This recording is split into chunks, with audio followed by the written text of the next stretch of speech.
Assalamualaikum warahmatullahi wabarakatuh. Saya Risma Novian ini dengan NPM 1911080180. Prodi BKPI mata kuliah Praktikum Bimbingan dan Konseling Individual. Dengan Ibu dosen Nova Erlina SIQMED.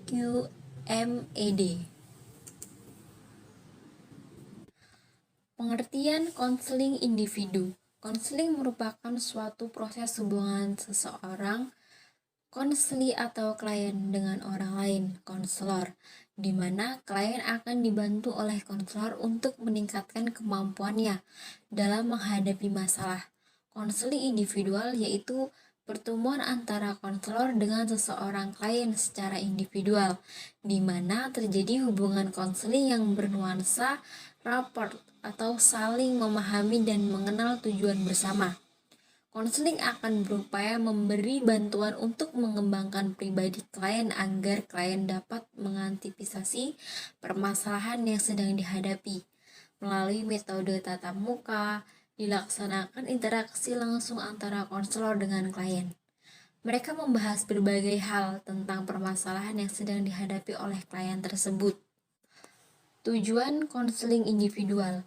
Tujuan umum konseling individual adalah terselesaikannya permasalahan yang dihadapi klien, sesuatu yang tidak disukai keberadaannya, sesuatu yang ingin dihilangkan, sesuatu yang dapat menghambat dan menimbulkan kerugian. Prinsip-prinsip konseling individual. Setiap konselor harus menghormati kejujuran klien untuk bertemu dengannya karena meminta pertolongan. Dan kedua, konselor harus menjelaskan persyaratan konseling kepada klien seperti tempat dan hari bertemu, periode masing-masing sesi, dan jenis-jenis pekerjaan rumah yang harus dilakukan. Dan yang ketiga, konselor harus merujukkan klien itu kepada konselor yang lain jika kasus yang ditangani di luar pengalamannya. Dan yang keempat, konselor harus memberitahu klien bahwa sesuai informasi yang diberikan adalah sulit atau rahasia. Dan yang kelima, konselor bisa meminta pandangan dari konselor lain jika ditemukan kesulitan-kesulitan dalam kasus yang dikendalakannya. Berikut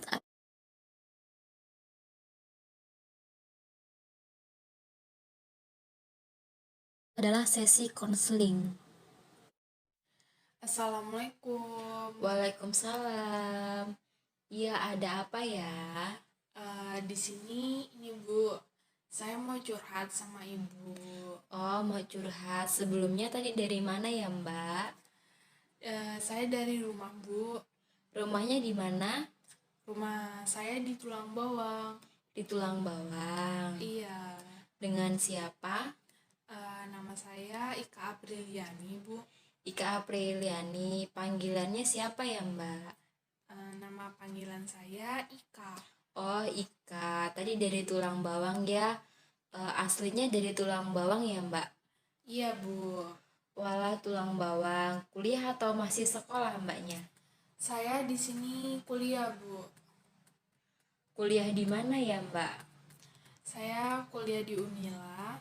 Oh, di Unila. Ngambil jurusan apa? Saya di sini ngambil jurusan biologi Bu. Oh, biologi. Suka ya dengan biologi, Mbaknya? Ya Bu, soalnya di sana itu ada pelajaran yang kayak bedah-bedah gitu Bu. Walaupun bukan kedokteran, tapi kan ada penelitian-penelitian. Entah itu daun, kulit, atau organ-organ tubuh. Jadi sudah suka ya yang seperti itu? Iya Bu. Jadi banyak laporannya dong. Iya Bu, lumayan sih Bu. Laporan-laporan dari dosen itu yang harus saya kerjain. Kalau boleh tahu, Mbaknya ini anak keberapa ya? Saya anak kedua Bu dari 3 bersaudara. Yang pertama kuliah atau udah nikah, Mbak? Kakak saya kerja Bu. Oh, kerja. Terus kerja di mana? Kerjanya di Palembang. Oh, di Palembang. Jauh juga ya. Terus kerja apa ya, Mbak? Dia ini usaha kecil-kecilan gitu, nerusin usaha keluarga, Bu. Oh, usaha kecil-kecilan. Terus yang ketiga, Kalau adik saya masih bersekolah dia. Dia ikut sama kakak saya di Palembang. jadi berpisah ya, Mbak? Iya, Jadi Mbaknya di sini sama orang tua. iya bener, Bu. Kalau boleh tahu orang tuanya Mbak itu kerja apa? Orang tua saya di sini nih buka usaha. Usaha apa ya itu kalau boleh tahu? Usaha keluarga sih, Bu. Kayak jual-jual makanan gitu. Oh, jual makanan. Alhamdulillah ya. Oh iya, Mbaknya ini udah semester berapa? Saya baru aja semester 2, Bu. Oh, semester 2 ya. Gimana perasaan Mbak kuliah di Unila itu? Ya gitu, Bu. Pertama itu kita ini harus adaptasi kan, Bu. Adaptasi dulu ke lingkungannya. Lingkungannya sih emang banyak orang kaya ya di sana. Jadi kita juga saya sendiri ya, Bu, dari keluarga yang sederhana. Tapi ya gak mungkin kan, Bu, saya harus mengikuti gaya mereka. Ya, jadi saya mengimbanginya, bukan ngimbangin gaya-gaya mereka. Tapi saya ngimbanginnya pas saya ada di dalam kampus aja. Kayak belajar itu saya ngimbangin mereka seperti apa mereka untuk berkomunikasi antar teman itu seperti apa gitu. Kalau buat gaya-gayaan saya nggak berani, Bu, soalnya kasihan sama orang tua saya. Iya kan tujuan kita kuliah itu untuk menuntut ilmu kan ya Mbak? Nah, iya. Dan sebelumnya sudah pernah sesi konseling apa belum Mbaknya? Sebelumnya saya belum pernah, Bu. Makanya saya datang ke Ibu. Belum pernah ya. Terus jadi belum tahu sesi konseling itu seperti apa. Kalau menurut Mbak itu sesi konseling itu seperti apa? Menurut yang saya baca di Google ya, Bu, konseling itu tuh ya kayak tempat curhat gitu. Udah gitu nanti ibunya ini ngasih saya solusi, udah gitu aja. Jadi tempat curhat ya. Iya. Jadi saya garis bawahi ya Mbak, saya luruskan konseling itu proses layanan yang diberikan kepada individu guna untuk menyelesaikan masalah dan membantu seseorang membuat keterampilan-keterampilan atau rencana-rencana untuk kedepannya. Dan misalnya nih untuk anak kelas 2 mereka minta pendapat kepada guru BK setelah lulus SMA. Ini mereka mau lanjut di mana, terus kuliah di mana, milih jurusan apa, atau bahkan mereka itu lebih baik bekerja. Dalam sesi konseling ini uh, ada 12 asas, namun dalam sesi konseling ini kita hanya menggunakan 3 asas ya.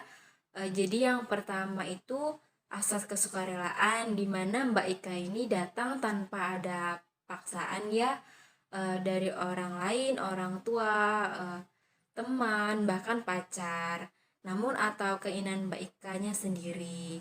Dan kemudian yang kedua itu ada asas keterbukaan Mbak, di mana sesuatu atau permasalahan Mbak Ika ini yang sedang dihadapi harus Mbak Ika ceritakan kepada saya secara jujur gitu, tanpa ada yang Mbak tutup-tutupin, supaya permasalahan Mbak Ika ini diatasi secara tuntas gitu. Dan kemudian asas yang ketiga itu ada asas kerahasiaan. Ini merupakan asas yang terpenting dalam sesi konseling, di mana apapun yang lebih Mbak Ika ceritakan kepada saya, insya Allah saya simpan dengan baik.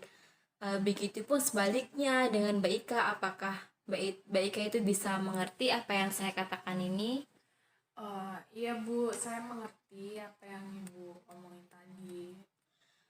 Dan kemudian dalam sesi konseling ini ya Mbak, terdapat durasi memiliki waktu kurang lebih 30 menit. Namun apabila dalam kurun waktu yang telah ditentukan itu masih masalah sama Mbak Ika masih saja belum terselesaikan, maka kita akan melaksanakan sesi konseling selanjutnya. Jadi begitu ya Mbak Ika. Oh iya Bu. Nah, dari sini apakah Mbak Ika itu sudah mengerti tentang bimbingan dan konseling yang sudah saya jelaskan tadi? Iya Bu, saya sudah mengerti sedikit-sedikit. Jadi di sini saya sebagai konselor dan Mbak Ika sebagai konseling, maka kita akan merahasiakan pembicaraan yang akan kita lakukan nanti. Dan sekarang tentunya Mbak Ika sudah tahu yang maksud kedatangannya Mbak Ika di sini untuk apa. Tadinya Mbaknya itu ingin bercerita ya, ingin curhat gitu kan. Iya Bu. Nah, langsung saja ya Mbak Ika, saya persilahkan untuk menceritakan masalah apa yang sedang dihadapi oleh Mbak Ika. Sebenarnya ini Bu, ini bukan masalah saya ya Bu, tapi saya ini itu ingin curhat sama Ibu. Kan saya ini di sini berkuliah ya Bu. Saya di sini tinggal sama orang tua, tapi adik sama kakak saya itu di Palembang Bu.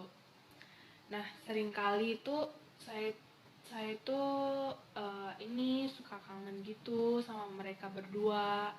Entah kenapa, misal adik saya dia itu nelpon eh, saat saya lagi sekolah, udah itu nggak saya angkat Bu karena ada dosen.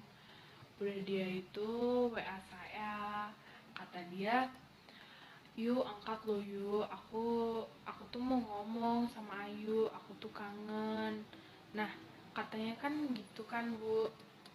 Udah itu saya balas kan Bu, "Nanti lo deh, Ayu ini lagi ada kuliah." Terus dia balas lagi, "Ya Allah yuk, angkat dulu lo yuk," kata dia.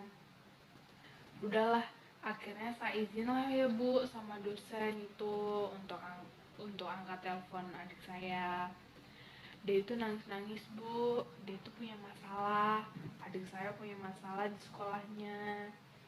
Dia itu mau ngadu ke kakak saya, tapi takut karena kakak saya itu kerja Bu, jadi kakak saya sibuk.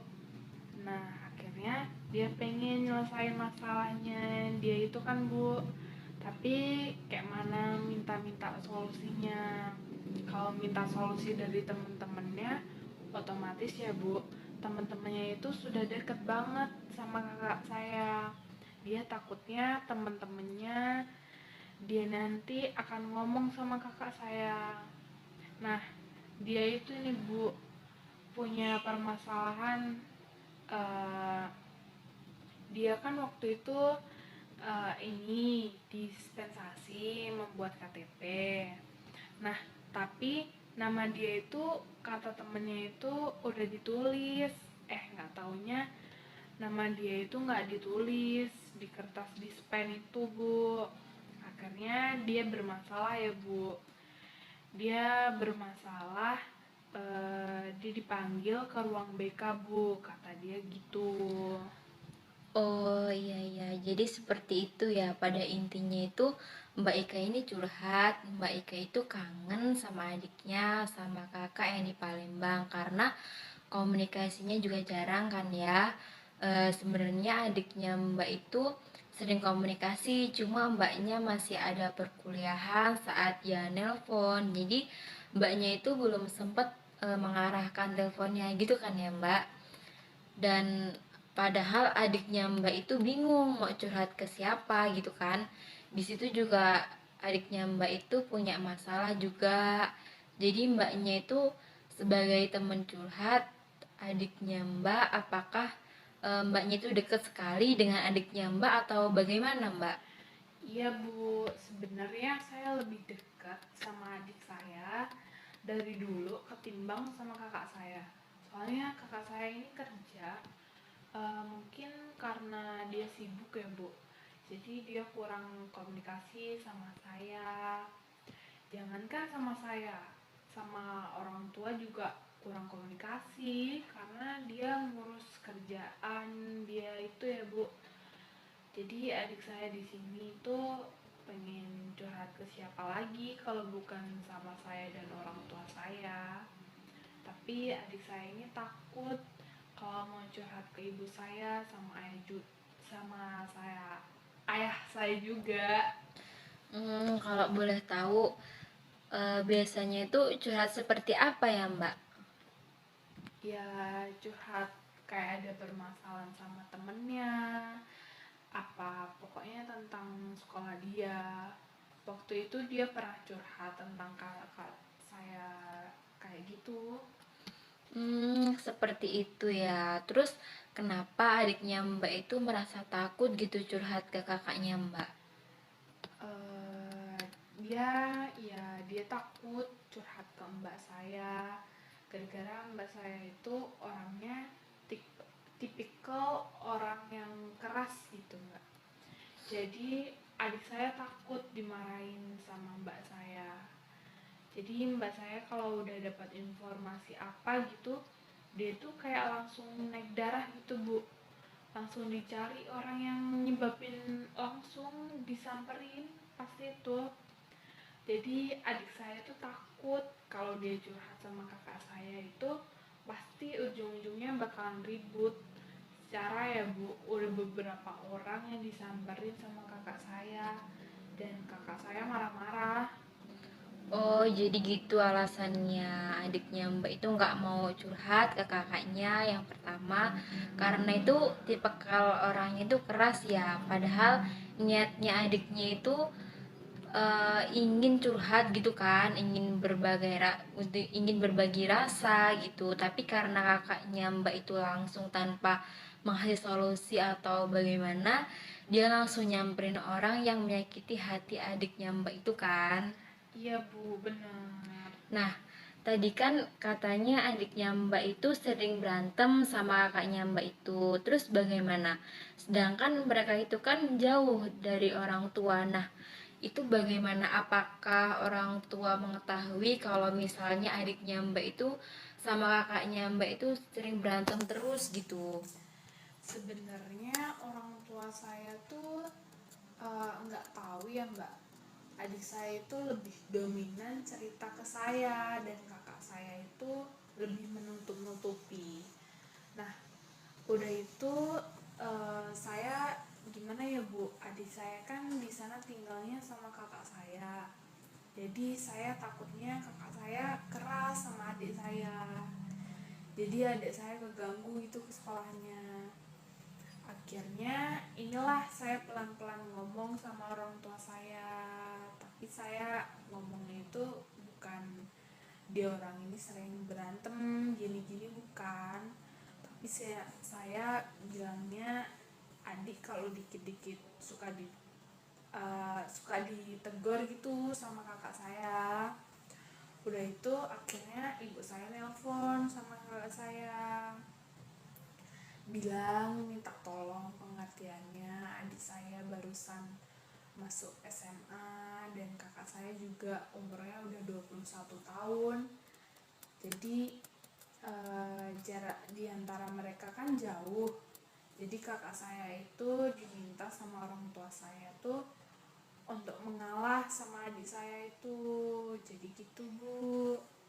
Ya, jadi orang tua Mbak itu meminta kakaknya Mbak untuk mengalah gitu kan ya, dan suruh pengertian. Terus mengalahnya itu dalam hal apa ya Mbak?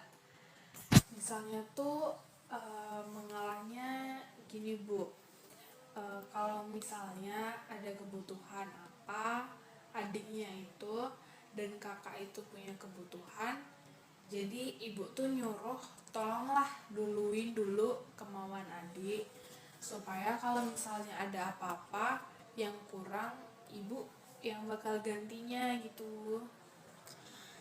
Jadi tanggapannya kakaknya Mbak itu bagaimana setelah mengerti Mbaknya itu mengadu gitu ke orang tuanya Mbak bahwa Mbak ini tuh sama adik Mbak sering berantem gitu. Apa tanggapan kakaknya Mbak itu?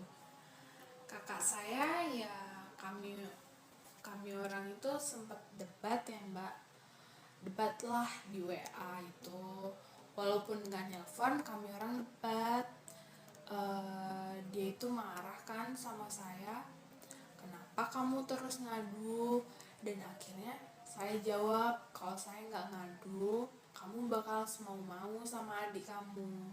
Kata saya, adik kamu lo masih kecil, jauh banget umurnya sama kamu, dan sekarang kamu tuh umur kamu udah 21 tahun.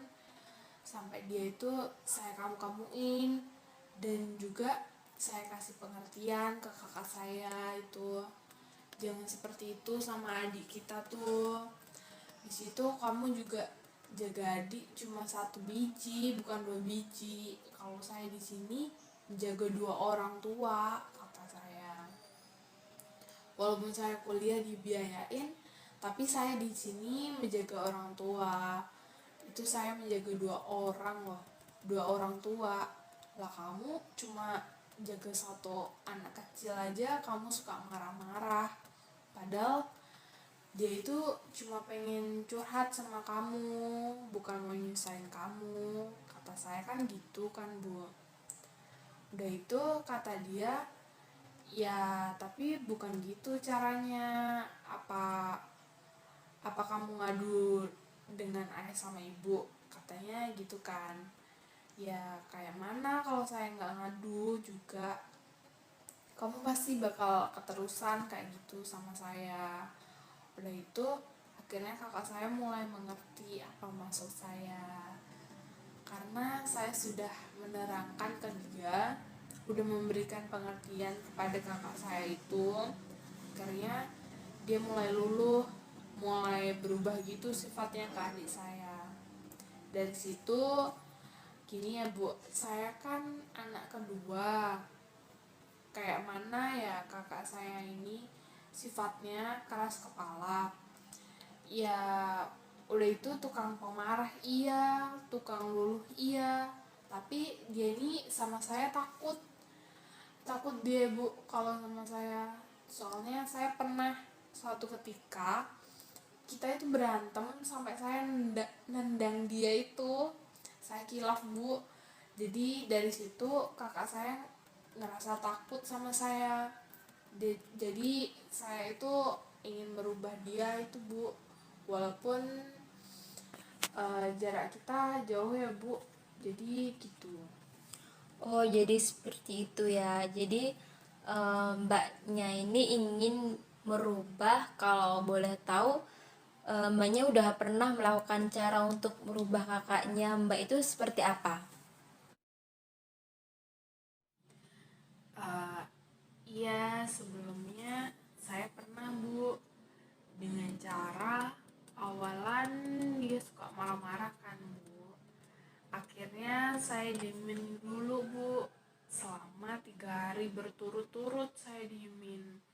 Saya liatin tingkah dia kok makin hari makin menjadi. Akhirnya saya coba kan ya, kan adik saya kan otomatis udah dekat sama saya. Saya nurutin semua apa kemauan adik saya. Tapi walaupun saya turutin adik saya interogasi dulu. Adik saya ini buat apa, buat apa. Kalau misalnya adik saya jawabnya pas gitu atau masuk akal, baru saya turutin. Sedangkan kalau kakak saya kan enggak, pasti mengabaikannya, ngabain adik saya. Jadi dari situ ketika adik saya meminta sesuatu, itu kami orang sengaja ngomong di depan kakak saya biar kakak saya mendengar. Nah, itu salah satu cara saya buat dia berubah, dengan cara saya ngomong ke dia bahwasannya sifat dia itu nggak bagus karena dia itu kakak tertua kan ya diantara anaknya orang tua saya. Masa iya harus saya yang memimpin mereka? Kan itu kan gak etis gitu dong Bu. Nah, Itu caranya Mbak, itu seperti itu. Apakah kakaknya Mbak itu berubah ataupun peka gitu? Pada awalnya dia itu nggak peka ya bu, dia masih masa bodoh amat. Tapi setelah saya coba beberapa kali, akhirnya dia mulai peka gitu deh. Jadi semenjak adik saya cerita apa gitu, saya coba suruh adik saya cerita ke kakak sana. Akhirnya kakak saya juga mengikuti cara saya menginterogasi adik saya dulu, ini buat apa, dan dia juga menginterogasi adik saya itu udah ini udah nggak marah-marah lagi kalau nggak mengabaikan adik saya, kalau nggak dia ngambil omongan gini, udah nanti nanti aja, lihat aja nanti, itu pasti dia orang kayak gitu. Kalau sekarang udah enggak, udah mulai berubah, tapi kadang-kadang masih suka kumat-kumatan. Oh iya iya. Alhamdulillah kalau kakaknya Mbak itu udah berubah walau masih berubah-berubah gitu kan ya Mbak. Iya bu, seperti itu, dia masih labil gitu bu. Iya, jadi masih labil suka marah-marah gitu kan ya Mbak. Iya bu, kadang dia mau curhat sama saya. Nah, saya bilang gini, kalau mau curhat ujungnya marah-marah, mending sama Umi, kalau enggak sama Abah. Berani enggak kamu? Apakah kakak Mbak ini keras kepala orangnya? Uh, sangat sangat sangat keras kepala banget. Pokoknya apa yang dia omongin itu ya harus gitu, nggak boleh ditentang. Jadi seperti itu ya Mbak, curhatan Mbak itu tentang kakak Mbak. Dan jadi Mbak ini selalu jadi penengah karena sifatnya kakaknya Mbak ini keras kepala gitu kan, dan pemarah. Jadi Mbaknya itu kasihan gitu sama adiknya. Nah, di situ juga kan adik sama kakak Mbak jauh dari dia di Palembang dan Mbak itu di Tulang Bawang gitu kan Mbak. Nah, pada dasarnya Mbak sudah tahu sifatnya kakaknya Mbak itu seperti apa. Terus adiknya Mbak itu juga bisa memaklumi lah ya, bisa menerima sifatnya kakaknya Mbak itu.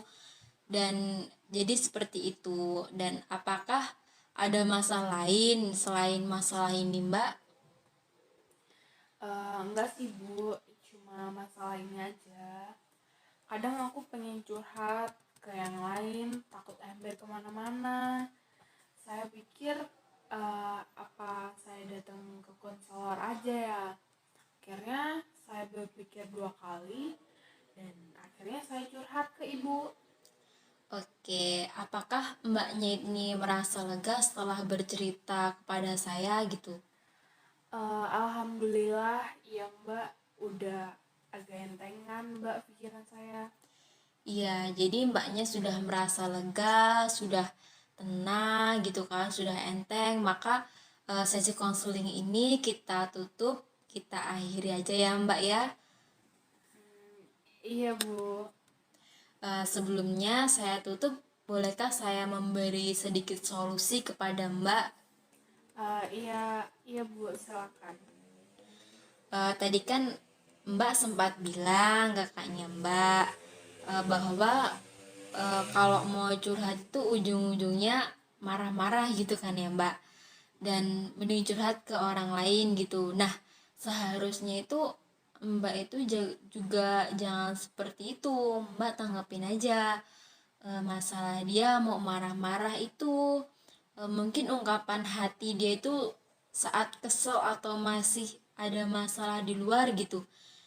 Jadi nggak ada lagi tempat untuk melampiaskan gitu kan ya Mbak. Dan rasa marahnya itu rasa marah kakaknya Mbak itu masih masih ada gitu. Makanya kakaknya Mbak itu marah-marah, dan Mbak itu harus terima, harus sudah mengerti gitu, harus bisa ngertiin gitu kan.